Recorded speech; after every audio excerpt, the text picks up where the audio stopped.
I've been around the world, but there's one place I keep coming back to. And the more I explore, the more I realize it's the place to be. I'm Tom Dalton, and this is Under the Radar, Michigan.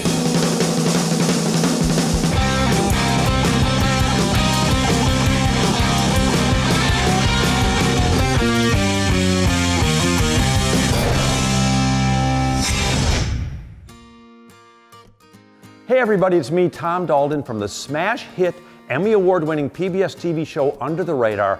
I added smash hit. And I can't tell you how thrilled Jim and I are to be part of this year's annual meeting. Well, actually, I can tell you we are thrilled. And not just because of all the great people that we've met and we get to work with at Destination Ann Arbor, but because of all the incredible things that we've discovered in this area. This whole region has been a part of our show for years past and will be for years to come. So without further ado, I thought if you don't mind, I would kind of hijack the meeting today and maybe do a little bit of a UTR episode. So if you excuse me, I have an interview I have to do now with, well, you're Holly Andrews, aren't you? I am. And we're in the town of Saline, and there's so much going on in Saline that I want you to tell me about it. Tom, first of all, welcome. Thank you for coming. You're in the heart of downtown Saline. We have the most friendly, amazing community of people here. Small businesses, brick and mortar, that classic Michigan experience. We've been here a couple of times on the show, and we just love it here. It is classic small town and very friendly. So tell me a little bit about the 109. So the 109 Cultural Exchange is an initiative of Saline Main Street that is focused on the revitalization of our downtown. We love working with artists and creatives, and we knew that there were so many communities here of people that want to get involved with downtown and bring their creativity. Well, food brings people downtown, but art is the icing on the cake of life. Yes. So now we have dessert. Absolutely. We're so excited, and we have the most amazing people that have come forward. So yeah, come check us out. We have a gallery, we have theater coming up, a comedy in June, a Neil Simon comedy. So yeah, check us out on our website. You can find the 109 at SalineMainStreet.org. Well, without further ado, and maybe we can go to the brewery after this and have an adult malted beverage. I'd like to bring on my partner, you know him, you love him, at least we hope you do, Jim Edelman, to bring on our first speaker, the incomparable Mary Karr. Well, thanks, Tom. And I'll do my best announcer voice for you and for you. We couldn't afford Don Pardo, so we got Jim. Mary Karr has served as the president and CEO of Destination Ann Arbor, whose mission is to promote the sustainable tourism and elevate economic vitality and quality of life. Whew. I know. Sounds very important. I'm impressed. Working with a devoted board of directors and talented staff, Mary has overseen the launch of Ann Arbor Sports Commission, a 10-year destination master plan for the county, the creation of a strategic recovery plan to rebuild the local economy, and many other key initiatives during her time with the organization. Mary's support of Washtenaw County goes far beyond her duties as Destination of Ann Arbor. She has served on various boards for organizations that aim to improve. I don't know why I keep telling you. No, because I'm your friend. Yeah. And Mary she's very near and dear to our hearts. She is. So she has served on various boards and organizations that aim to improve the quality of life for area residents, support the businesses and arts community, and advocate for hospitality industry. So we, all of us, would like to introduce Mary Karr. Good morning and welcome to the Destination Ann Arbor 2022 annual meeting. We are delighted that you've joined us virtually today to hear about our recent developments in our organization and hopeful future ahead. And a heartfelt thank you to Tom Dalton and Jim Edelman for serving as our Masters of Ceremonies today. Your unwavering support of our community is so greatly appreciated. I'd like to acknowledge a few groups before we dive into the program today. First, I'd like to recognize everyone who serves on the Destination Ann Arbor Board of Directors. We're grateful for your dedication to our organization. Our 2021 Board Chair, Laurel Champion, thank you for your service, guidance, and steady leadership this past year.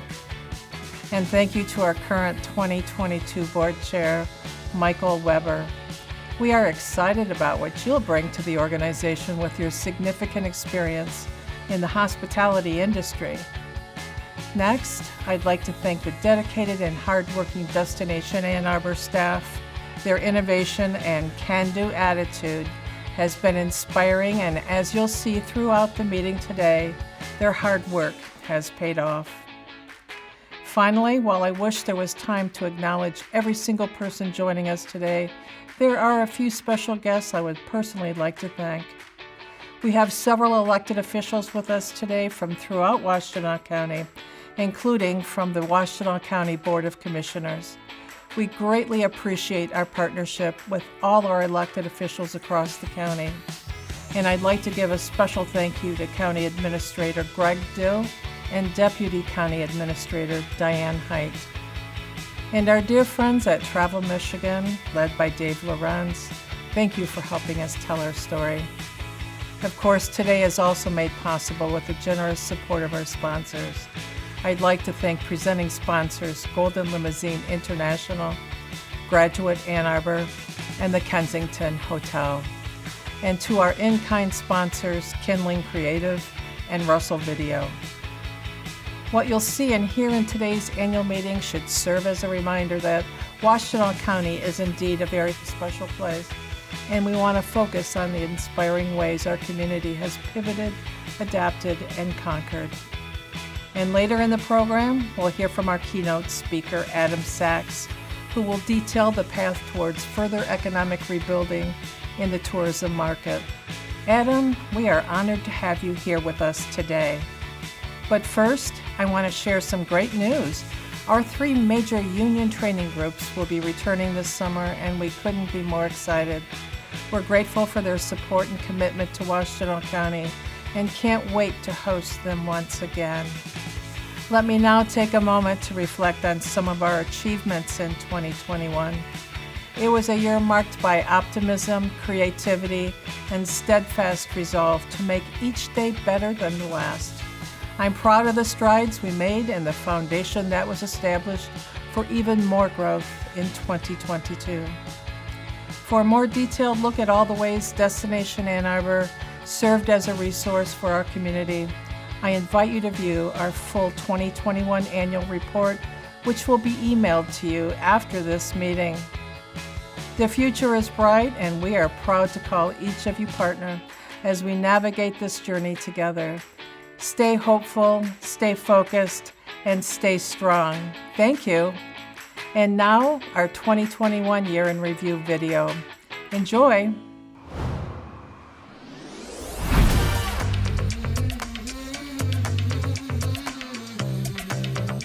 2021 was a year of recovery led by creative thinkers with an unwavering sense of purpose. Still, in the midst of the pandemic, we witnessed the many ways area businesses rose to the challenge to keep their doors open, serving the residents and visitors of Washtenaw County with pride and determination. It was wonderful to see so many visitors return. Leisure travel made a comeback in 2021, with metrics showing an upward trend towards pre-pandemic levels.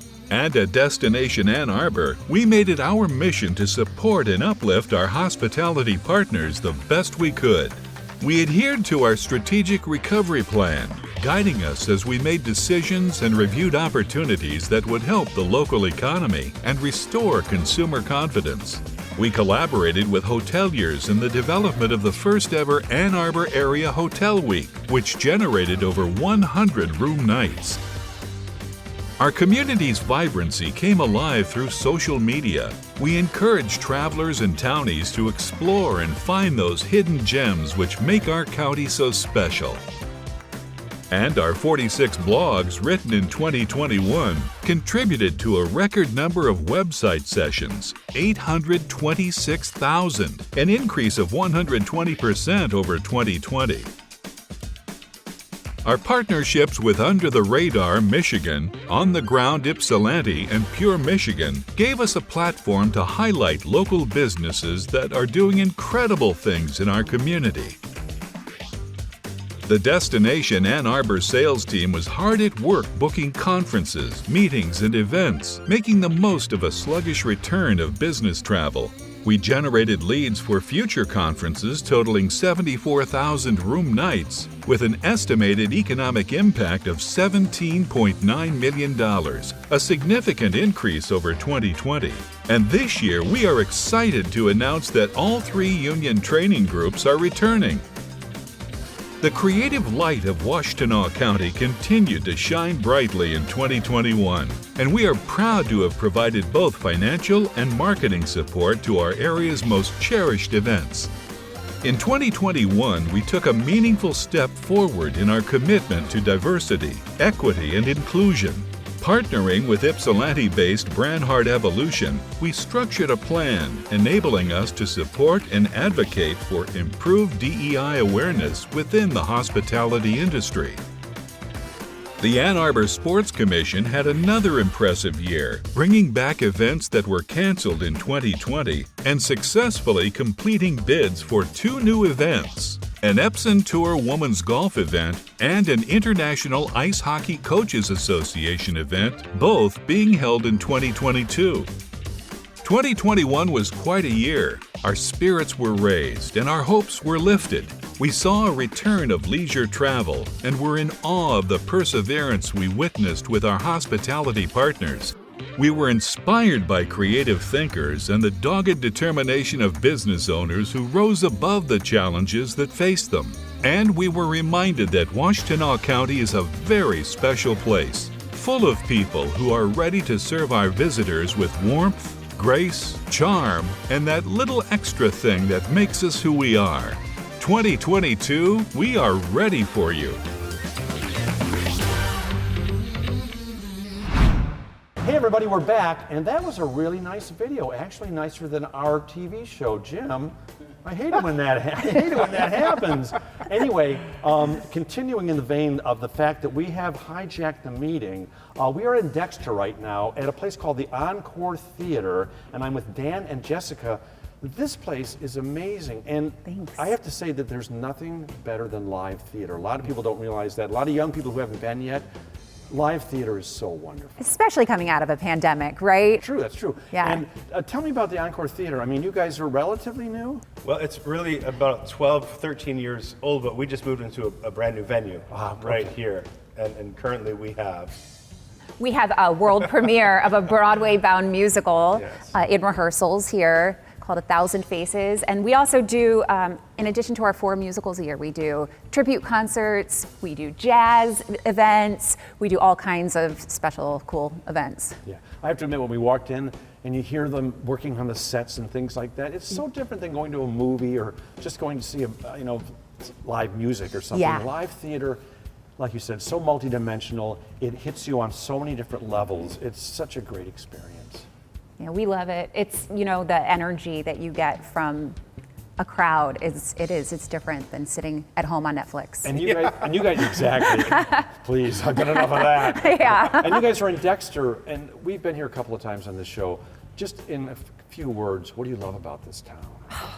Well, one, they've been so welcoming of the Encore and so supportive. But there are so many great little places to eat. We've got the pub, and we've got Fillmore, and great ice cream shops. Oh, and the river trail right The down there. river trail, Yeah, it's when we were here, I incredible. actually came in on a kayak on the river trail and got out and then came into town. It's such a great experience. If you haven't been to Dexter, you really have to go. And thank you so much for everything you guys do in live theater. And yes, I would love to star in your next. You are hired. Please, thank you so much. So anyway, but right now it's time for Jim, our own Don Pardo, to come in and introduce our next speaker. Jim, please. Thanks, Tom. Wow, nice announcer voice. Now, before I introduce Pam Smith from United Way of Washtenaw County, I want to take a moment and thank everyone who's here today. That's all you sitting at home watching, because for each registration, Destination Ann Arbor is donating $5. $5. $5. It's in the car. I'll get it later. Of course, right. The never have total money. amount donated will be shared with you in a post-event email. So thank you for your donation. So now, let me introduce Pam Smith. Since 2012, Pam has served as the president and CEO of United Way of Washtenaw County. As a nonprofit executive, she is dedicated to strengthening the community through philanthropy, Philanthropy. That's true. Philanthropy. I don't know why I wanted you to tell me words in my ear. You should at least pronounce them right. It's philanthropy. Collaboration and community engagement. She has also led her team in raising more than $50 million for the community, opening a volunteer center that engages more than 11,000 people annually, and developing financial stability programming that has reached thousands. Let's give a warm welcome to Pam Smith. Thanks, Jim and Tom. United Way is here every day working behind the scenes to help this community. Some might consider us an underdog because we tackle hard issues: poverty, racism, homelessness, and hunger. But we're here every day in every part of Washtenaw County, building a safety net of support so all of those needs can be addressed. Working alongside nonprofit partners, businesses, the government, neighborhood groups, and more. United Way of Washtenaw County invites people to give, advocate, and volunteer because we know Living United catalyzes the power of caring people and gives you a way to be a change agent in your neighborhood. Our 211 helpline answers more than 6,000 calls for help every year, connecting people to the resources they need. Our free tax services bring almost $2 million back to this community, and thousands of people have been helped with free financial coaching and services. Hundreds of nonprofit programs get the funding they need to help even more people. Our first Equity Challenge brought more than 5,000 people together and has since gone nationwide with more than 300,000 people participating. We're navigating the road to recovery along with Destination Ann Arbor, and we invite you to be part of the change. Join us, give, advocate, or volunteer so that by 2030, every person is thriving, no matter the zip code. Thanks again for letting us be part of your annual meeting. Tom, back to you. Hey everybody, we're back and continuing to hijack your meeting. Sorry about that. And right now we're in Milan, Michigan, and we're at a place called Golden Limousine. I'm with Sean Duvall. And first of all, Sean, I have to say, did you know you have a movie star name? Yeah. I mean, that's the coolest name ever. The Duvalls are like famous from all over. I know, I'm Sean Duvall. Well, tell me a little bit about Golden Limousine. Well, you know, we just celebrated 30 years. 30 years. Nice. I can't even remember. I think I was 12 when I started this. So, but I was right down the street here managing the Milan McDonald's. Really? And my customers kept coming in, and this particular one talked about this company that he was just fed up with. And I eventually bought a couple of limousines from him and started Golden Limousine. And I mean, I imagine you must be so important to this community. I mean, to have your services here, because you don't just have, you've got buses, you were saying that you help the schools, you help corporations. Yeah, absolutely. So, you know, when COVID hit, one of the real big things that was needed was transportation, shuttle transportation. The local transit authority kind of shut down a lot of their operation because there was nobody to ride the buses. So we were able to fill in and help a lot of people that didn't have a bus coming near them. I mean, Milan, a lot of people have never been to Milan. We have actually, and I love the town. Why is it special to you? Well, it's a great place to be from. Yeah. It's a great place to raise your kids. It's got great schools. The people care about each other. You see that every single day. If you're on any kind of Facebook page, you see people are just reaching out and helping each other and being supportive. It's actually a phenomenal small town community. It's awesome. And I know, folks, right now you're just waiting for Jim to come back on camera again and to hear his dulcet tones. So Jim, once again, you know him, you love him, Jim Edelman. Thank you, Tom. Hi, everybody. You have that $5 from the United Way? Yeah, okay. Can I borrow $5?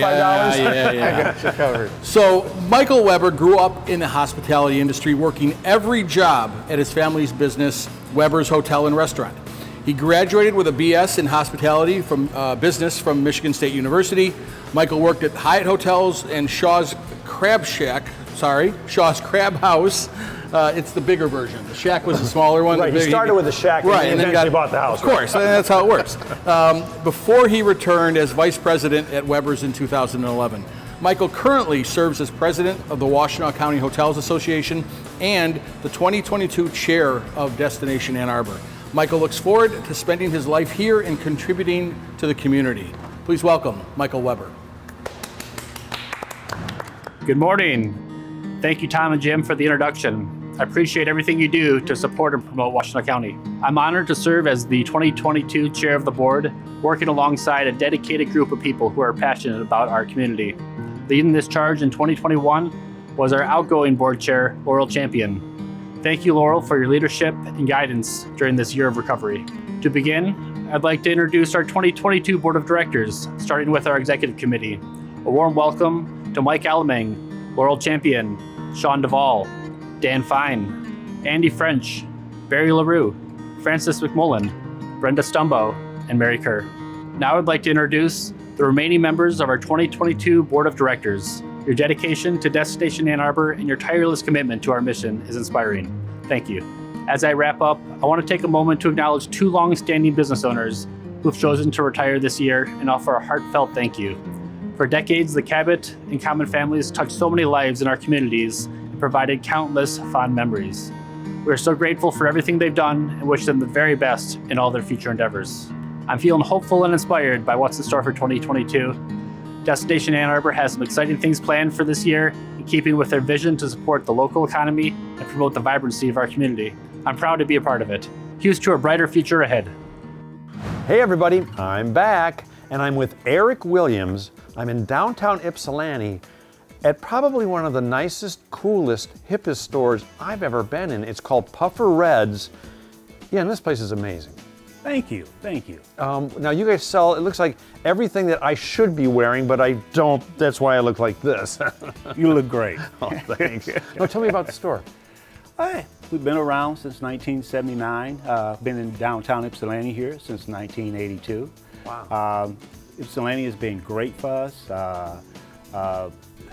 Always welcomed us here in the downtown area, and hey, we got a lot of traction around here, the universities, great people in the city. It's been wonderful. We carry, brands like Nike, Adidas, Purple, Jordan, Billionaires Boys Club, a lot more. Yeah, and what I love about the store is the customer service. When you walk in the back door, everybody greets you. I've never seen a place more colorful or well organized than this store. I mean, what's it like for you being downtown Ypsilanti? Because, I mean, my wife and I have rediscovered Ypsilanti. I went to college here many years ago, and we've kind of rediscovered downtown. It's a great place to come hang out, eat, and shop. What does it mean to you? Well, Ypsilanti, it means a lot to us. I mean, and just like you, I mean, we had a lot of people that come through and went to college here, at Eastern Michigan University, U of M. They come back to the city, they see the good shopping environment down here, the great restaurants and so forth, and it just brings them back, Yeah, if you get a chance, anybody out there who's never been to, there's got to be somebody, to the Ypsilanti area, this is just such a great, vibrant downtown. From Go Ice Cream to, the antique place next door, Salt City Antiques, the Unicorn Feed and Supply, we actually had them on the show. And you know what? I'm missing my good friend Jim, because he's going to bring on our next speaker, and I don't seem to have lost. Thanks, Tom. Oh, there he is right there. Now I'm here to introduce our keynote speaker. Adam Sachs is the founder and president of Tourism Economics and Oxford Economics Company, dedicated to understanding the relationship between travel and the economy. For more than 25 years, Adam has worked with destinations, industry associations, and companies around the world. Wow, that is round. It's not flat. It's not flat. To deliver market assessments, forecast scenarios, policy evaluations, and economic impact studies. Adam is a member of the U.S. Department of Commerce Travel and Tourism Advisory Board, and his work regularly informs national and local government advocacy efforts. Adam sincerely enjoys speaking at industry conferences, but prefers singing and playing the guitar. Take it away, Adam. Well, thanks. It's good to be with you today. I'm going to share with you some thoughts around the travel recovery, and I'm going to frame it within this concept of a story. And you may remember from high school English class that a good story has certain elements. It has a setting, it has characters, it has conflict, it has a antagonist, a protagonist perhaps, and a resolution. And I think that it's right to think about what we have experienced and what we are experiencing within that framework of a story. And in fact, an epic story. We have and are living through the most dramatic downturn the industry has ever faced, and indeed the most incredible recovery that the industry has ever experienced as well. And so everything that I'm going to share is going to attempt to be within that framework of a story, telling you this story that is, I believe, one that will go down as a true epic. And so I'll start with just a bit of organization. We'll take this as 4 chapters in the storyline. The first is storm clouds and resilience. So this is the setting, if you will, and you know that storm clouds have a way of gathering and parting and gathering again. And what's been happening is pretty remarkable. Right now, according to our friends at Longwoods International, while COVID is a factor, the situation is rapidly improving. Look on the right-hand side of this chart with me. The percentage of travelers in the US who say that COVID is having no influence on their travel whatsoever is now at 38%. But that's an incredible improvement over the last couple of months. If you go back to January, it was only 1 in 4. And then in February, it's 34%, and then further improvement this week. And so it is indeed rapidly repairing. If you look at those that are saying they're reducing the number of trips, well, it was 31% in January. Now it's only 19%. Those canceling travel, well, it was a couple of months ago, it was 10%. Now it's just 5%. So it's still a factor, but indeed the situation is improving dramatically quickly. And we see this in air travel data. I'm showing you here air passenger volume each month compared to the same month in 2019 as a benchmark. And we see that during the Delta variant, we saw a little bit of a slide from 80% of 2019 volumes down to 76%. During Omicron in January, from 84% of 2019 levels to 81%. But look what's happened over the last couple of months. A increased traction in air travel. In the month of March through the 20th, 87% of 2019 volumes in that month. And we're seeing improvement week after week in air travel. If you look at data specifically for Washtenaw County, you see that indeed 2021 was incredibly better than 2019. I'm showing you here the numbers relative to 2019 being, say, 100 is the benchmark. And so in August of 2021, we were at 90% of room demand compared to 2019. And that's about where we hovered through most of the rest of 2021. 2022, in the first 2 months of the year, we're at around 80%, 77% in January, 85% of 2019 levels in February.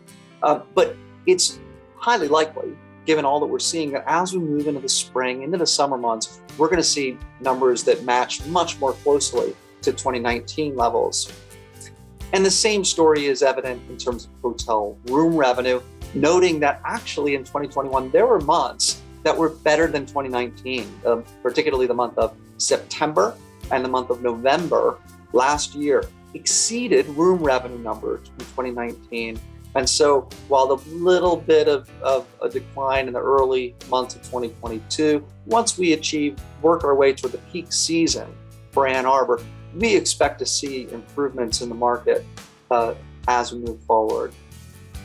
Now, average daily rate, what are hotels charging? That's been an important part of the story because at the end of 2021, in the fourth quarter, hotels were charging rates that were just about on par with 2019 levels.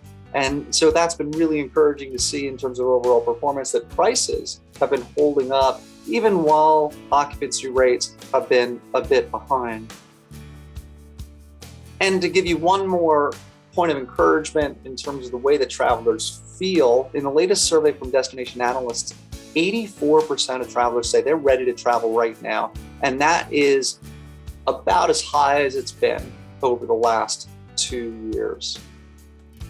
And so the main observation from this first chapter, if you will, is that we are seeing increased resilience, increased movement to travel, despite perhaps some residual worries in the marketplace. Now, the second chapter is about the economy as a driving force of the recovery. And if you want an answer to the question, will the economy support continued recovery in 2022? My short answer would be yes. There are a number of reasons for that. The most fundamental one is the labor market. The labor market recovery continues in earnest, 678,000 jobs added in the month of February. And this is on top of month after month increases in job creation. We are now just 2.1 million jobs short of where we were before the pandemic started. And to put that in perspective, we lost 22 million jobs in the spring of 2020. And now we've recovered all but 2.1 million of them. And the effect of that is that the unemployment rate has fallen from 15% to 4% in just about 2 years. That is a remarkable healing that's taken place in a relatively short amount of time. Now, it's not just the number of jobs, it's also the assets of those households. Household net worth has shot up over the last 2 years to now around $130 trillion. And that happened because people were saving a lot of money during the crisis. But one of the things that I note that is encouraging is that the savings rate has actually come down to a more manageable level of around 7%. Why is that important? Well, because people are shifting from saving money to spending money. So those assets that have been accrued are now being put to work in terms of consumption. Now, it's not all sunshine and roses. If you look at the way the consumers are feeling, you can see they are indeed feeling uneasy. If you look at consumer sentiment on their present conditions or expectations for consumers, all have fallen sharply over the last few months. And so the question arises, how concerned should we be about consumers and households being willing to continue to spend if they are increasingly uneasy? And the conclusion that we have reached is that consumers are still spending, so they may be worried. But if you look at retail sales and consumer spending, both shooting up, in fact, 25% above pre-COVID levels. So even while those worries have presented themselves, people are not translating that into how they are actually behaving. And so consumer spending is continuing to move forward. But as it stands, consumers are continuing to spend. Consumer spending, retail sales, 25% ahead of pre-pandemic levels. And so while people are increasingly worried, this is not translating into their behavior. And so we see consumer spending continuing to move forward despite those concerns that consumers are feeling. So our big picture on the US economy is that while we'll see a speed bump in economic growth in the first quarter, primarily because of the way that Omicron affected business and consumer behavior for about a month within that first quarter, we see the economy beginning to resume growth at a 2 to 3% rate for the remainder of the year. What this means is that for the year, US GDP, we expect to grow 3.4%. That's after 5.7% in 2021. And we expect to continue to grow at a slower rate of 2.1% next year. So what's the main point of this chapter? It's that the underpinnings of the economy do remain firm, but we should expect and not be surprised to see growth slow as we move through the next year. And that moves us to the third chapter, which is really, what could possibly go wrong here? And of course, any good story does have an antagonist. And here we'll look at some of the enemies of the recovery. And I've organized it really around these four. The first is renewed COVID-19 headwinds, the potential impact there. The second is certainly the war in Ukraine. The third would be runaway inflation. And the fourth would be constraints in the labor force. Now, the first, in terms of COVID-19 headwinds, we recognize the potential for variants and for an uptick in cases. But overall, our forecast does not anticipate any significant effect on the recovery based on the most likely outcomes that scientists seem to be indicating, and the effectiveness of not only vaccines, but treatments alongside of those. And so that really leaves us to focus on the war in Ukraine, which is, of course, heartbreaking and tragic, runaway inflation, and labor force constraints. And the interesting thing about these three enemies of the recovery is that they really relate to each other. When you think about it, the biggest risk of the conflict in Ukraine is the effect that it is having and will continue to have on the prices of energy and food. Runaway inflation, of course, is being affected by supply chain issues as well as supply and demand imbalances, but that is only being accentuated by the situation in Ukraine. And then labor force constraints, well, that in part is driving increases in prices because labor force constraints are producing increases in wages, which is flowing through to prices. So these three enemies of the recovery, these three latter enemies, are very much related. And so I'm going to try to address them together as well as in sequence. So let's start with just looking at consumer prices recently. The annual rate of inflation climbed 0.4% just in the month of January. Right?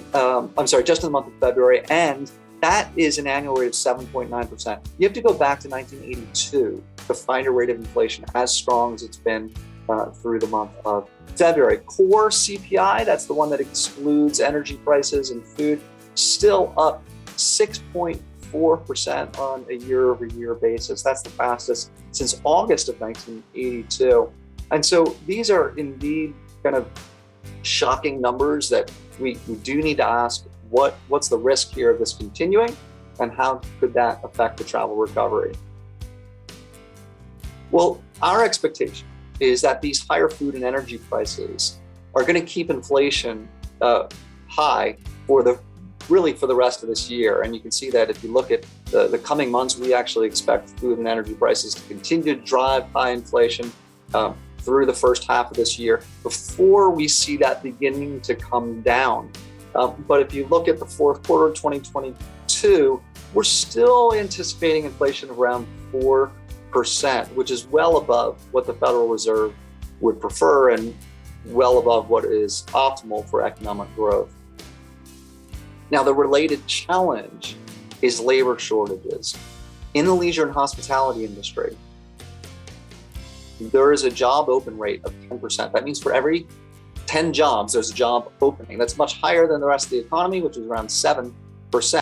And that's having a real effect because people are quitting their jobs in leisure and hospitality as well at a higher rate, actually double the rate of the rest of the economy. So the challenge is not going away in terms of labor shortages.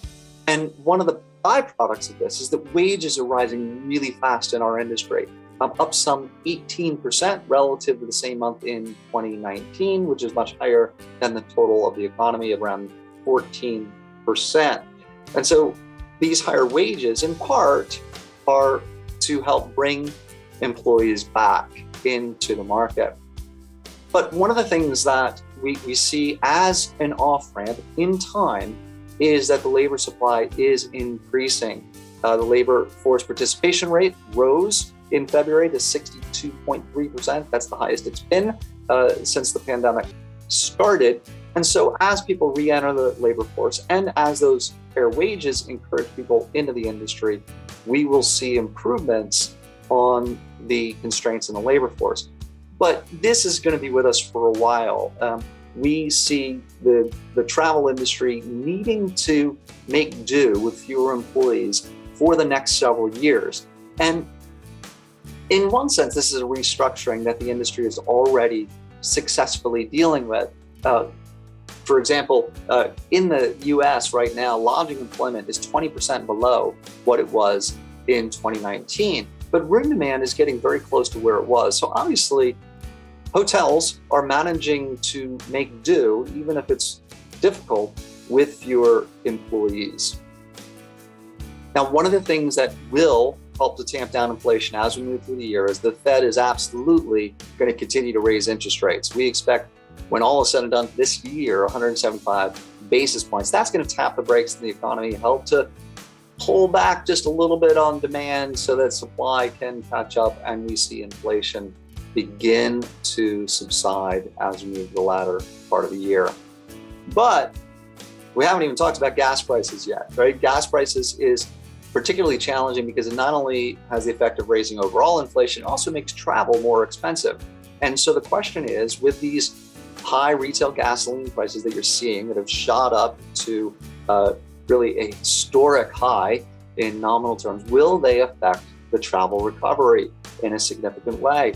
And if you want to put this into context, if you're looking at, let's say, gasoline fuel at with gasoline, let's say at $120 a barrel, right? So if crude is $120 a barrel for the rest of the year, how does that affect the average household?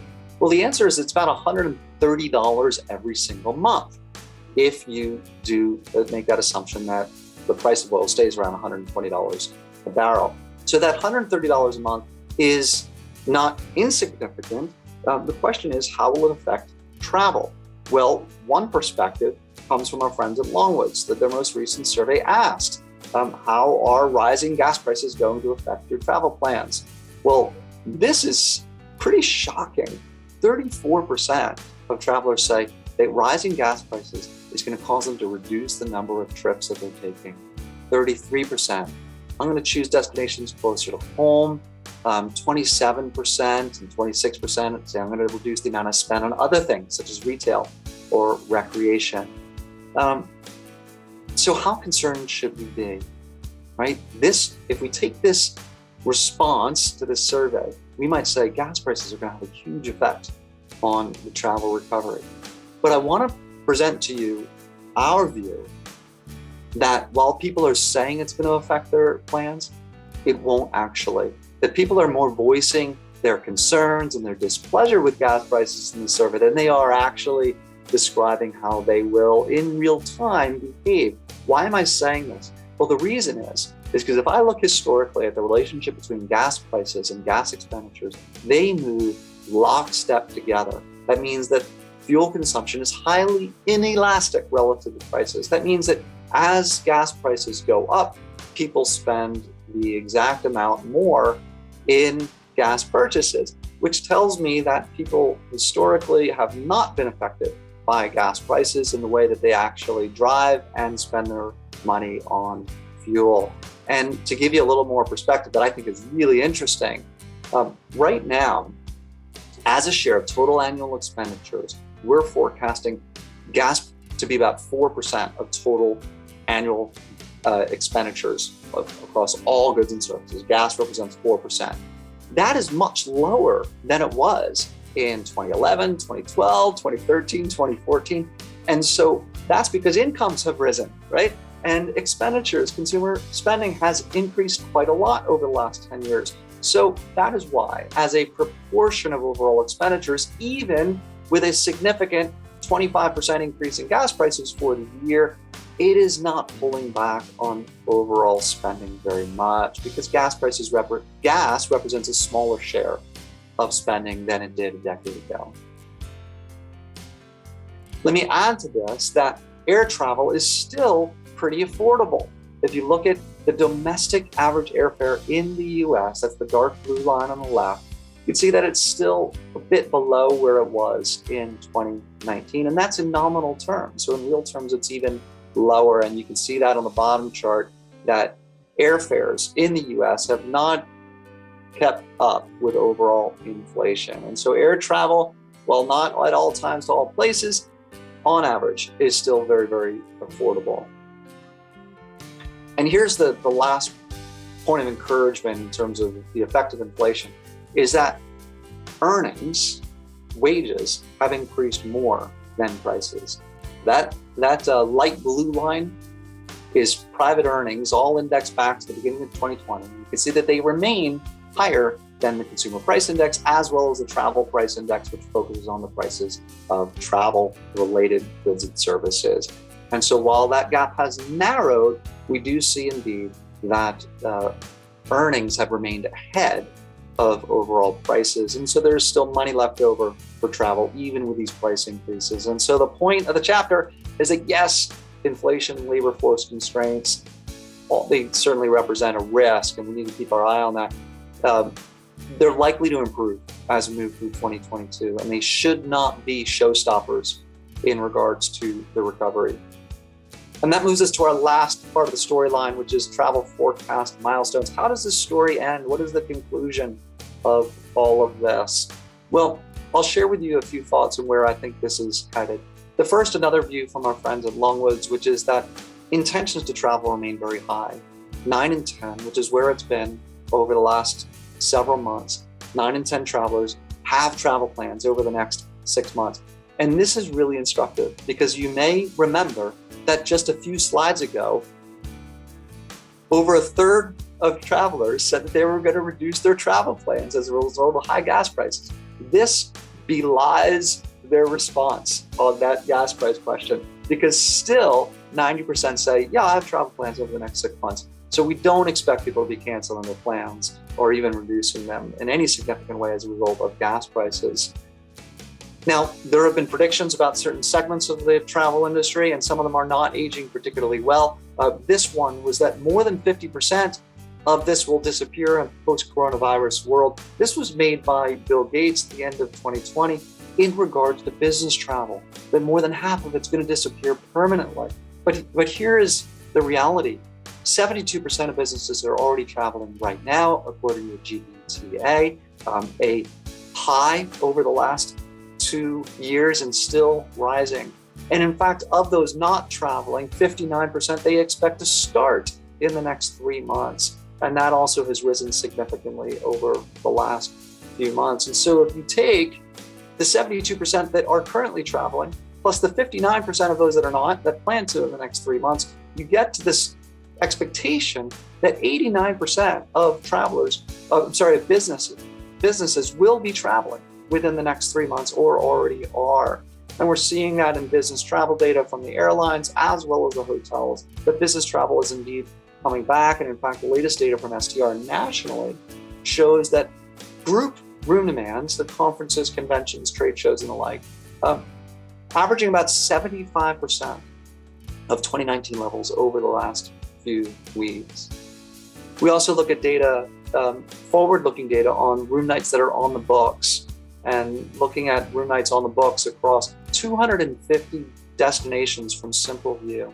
We see that in the first quarter, yes, we're still down 33%, which is a lot, but things improved significantly in the second, third, and fourth quarters, where we're down nationally about 20% on group room demand relative to 2019 levels. And so those numbers could improve as meetings are booked in the coming months, but we do see a remarkable improvement and no merit to the prediction that business travel will be permanently and significantly lower than it was before the pandemic. And if you want to look at how the markets think about it, here are the share prices of Zoom, Hilton, and Marriott, indexing it since the beginning of 2020. And if we were all so smart, we would have bought Zoom at the beginning and sold it around the summer of 2020. But that is probably not true for any of us, because what has actually happened is that Zoom, after reaching incredible peaks of 600% growth, is now below the price per share value of Hilton and Marriott indexed at the beginning of the crisis. And so the expectation for markets is that the smarter investment is in groups, face-to-face, and travel than it is virtual meetings. Our forecast with STR that we update every couple of months is that room demand is going to break through 2019 levels in the second quarter of this year. So for the full quarter of April, May, and June, we expect to break through 2019 levels for the first time since the pandemic began. And that is indeed a relatively quick and dramatic recovery. ADR, we also expect to fully recover in the summer of 2022. And that is incredible because it's come back much more strongly than in past recessions. But we do want to keep in mind that ADR relative to consumer prices will still be below that rate of growth. And so in nominal terms, hotel rates will have fully recovered as we get through this year. But in real terms, after you net out inflation, we'll still be a bit behind. And I'll share with you here our full forecast for STR. This is our national forecast where we see room demand reaching 100% of 2019 levels this year, ADR exceeding that at 103%, revenue per available room just a bit behind, but almost within touching distance of 2019 levels. And then on a real basis, RevPAR at just 90% once you back out inflation. I'm going to end with just a few final thoughts for you. The first is an important reminder. Over the decade from 2010 through 2019, before all this madness began in 2020, the travel sector was a leader of job growth in Ann Arbor. In fact, leisure and hospitality added 33% new jobs over that 10-year period, whereas the total economy only added 16% growth in new jobs. And so if we want to think about what has the strength of the Ann Arbor economy been over the prior decade, we would say clearly it has been the leisure and hospitality industry, which has more than doubled the growth rate in jobs than the overall economy. But here is where we stand now. The leisure and hospitality industry has been hit harder than any other industry. It remains 17% below pre-pandemic levels. No other private sector industry comes close. Education, health services down just 6%, manufacturing down about 4%. And let me put it in one other perspective. If you wanted to understand of all the jobs that remain lost in Ann Arbor, what share of those jobs is within leisure and hospitality, the answer would be more than half. More than half of all the jobs lost, that'd be about 3,000, are within the leisure and hospitality industry. And it leads us to this unavoidable conclusion that in order for the Ann Arbor economy to be fully whole and fully recovered, there has to be a full recovery within the travel industry, because leisure and hospitality represents more than half of all the jobs that remain lost in Ann Arbor. Education and health services represents about a third, but there really isn't any other industry that represents near the share of total jobs lost as leisure and hospitality. So all of our efforts, all of our focus when it comes to whether it's destination marketing, sales, collaborating, working in a concerted effort to bring visitors back, to bring these jobs back, it's going to be worth it, because that is what's going to lift the Ann Arbor economy to full recovery. And indeed, what you're doing matters. If I look at DMO website searches, look at the dark blue line with me. In the spring of 2021, that's what that dark blue line represents, we saw interest at DMO websites, these are organic searches at CVB and DMO websites, exceed 2019 levels in every single week starting in the spring of last year. And then as we move to 2022, that's the light blue line, we've actually beaten those levels again. And so people are going to your content as destinations to inspire and motivate and help them plan these trips. And that is going to be a key part of how we get back to full recovery for Ann Arbor. And so to wrap this up, the key points of this final chapter, how does the story end? Well, leisure travel is going to continue to win the day, and it's why we see very good prospects as we move into summer, especially for Ann Arbor. Business travel is recovering. It is on its way back, but it's going to take about 2 years before we're fully back. Average daily rate gains have been impressive, but note that they have lagged inflation. And so let me end by just asking one question that I haven't answered yet, which is, who's the hero of the story? We've talked about the setting, we've talked about the force, the economy, we've talked about enemies of the recovery, talked about how this may all resolve, but who's the hero? Well, I don't think it's far-fetched to say that you are. You, the travel industry, are the heroes of the story. You have persevered against incredible odds. You have fought back, you have worked, you have pivoted, you have innovated, you have collaborated, you have worked extra hours, all to bring this industry back the way that it already has come back, and to continue to work toward full recovery. So So within this story, although it's not over yet, we are in the end game now, and I like how it ends. I salute you, the travel industry of Ann Arbor, as the heroes of the story. Thank you very much for having me with you. It's really been a pleasure. Hey everybody, we're back, and I am really excited because right now I have Almaz and Abdi, and we are in a restaurant that actually I've been wanting to go to for a long time. This place is beautiful. It's called the Blue Nile. It's in downtown Ann Arbor, and as you guys all know, Ann Arbor is one of the greatest foodie towns in the world to live in or to visit. And you guys, the food you serve here, I've heard so many wonderful things. I can't wait to try it. What's it all about? Ethiopian food. Ethiopian food, we do everything from the scratch.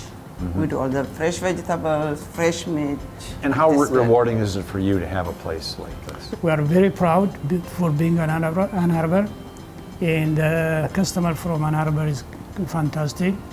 And our customers come from different areas. It's people like you who work so hard to make Ann Arbor a shining light in the entire state of Michigan.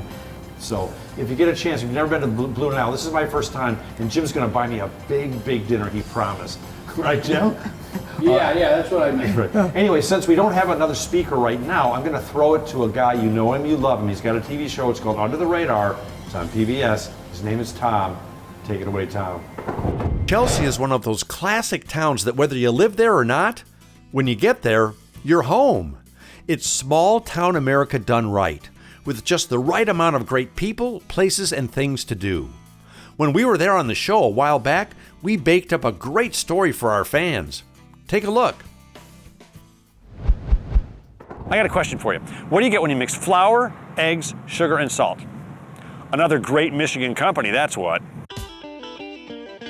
The Chelsea Milling Company is a true American icon. I honestly had no idea that the Jiffy Mix our entire country grew up on was made right here in the heart of downtown Chelsea. For 120 years, Howdy Homes family has been bringing quality and affordable baking mixes to the masses all around the world. I don't know who's more excited about me coming here today, me or my wife. And by the way, don't let me forget, if I leave here without a box of Jiffy cornbread mix, I'm a dead man. Well, not to worry. Our stuff's so easy, even a man can do it. This place has been in your family for a long time.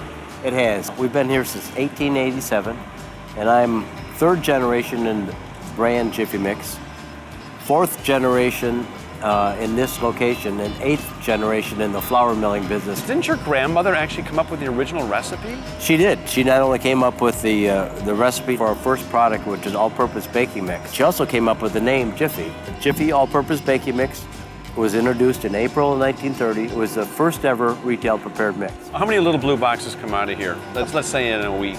Well, 1.6 million a day, let's put it that way. And so you can spare one for my wife? Well, I think I know the CEO. I could probably pull it off. So next time you take that little blue box of Jiffy Mix out of the cupboard, think of Howdy, Chelsea, and me. Well, skip me.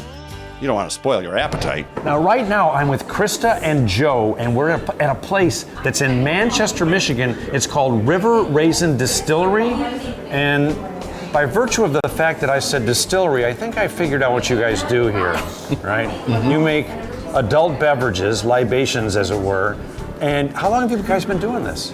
About a year and a half now. Year and a half? And how's the community loving it? They're coming out in droves. They like it a lot. We do food trucks and different items, give Manchester something to do. Yeah, I even noticed that you sell a lot of Michigan-made local products here too, which is much appreciated. But what kind of stuff do you guys brew?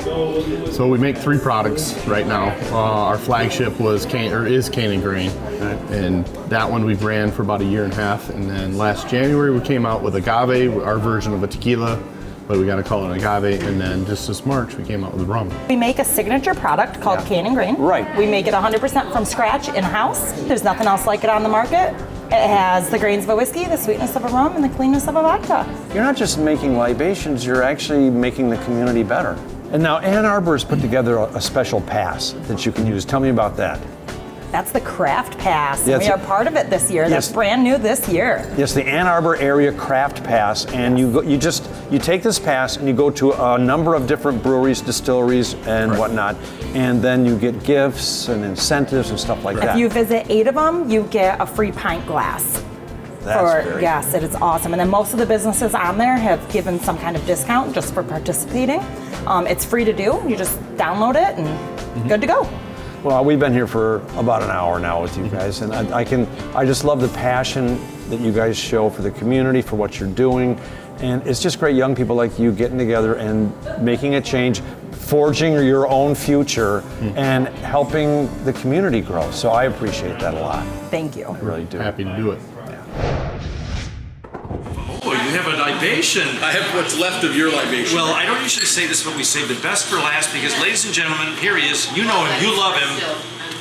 Jim Edelman. So, listen, this was a fantastic day, and on behalf of Mary Karr and her staff, a heartfelt thank you to all of you who took out from your busy days to join us to learn about the remarkable things in Destination Ann Arbor and what they have planned for the upcoming year. Please keep an eye out for a post-event email in the coming days announcing the giveaway winners. Did you enter? Yes, they're giving away me. I'm going to come to your house and do your windows. Anyway, go ahead. And the final United Way donation total. And then there'll be a copy of the 2021 Destination Ann Arbor annual report in that as well. So on behalf of Tom, myself, and all of the great people we talked to today. Yes, and Chad and Mary, this is for you. You're so afraid. I know. Luckily I wore the shirt. What if I forgot?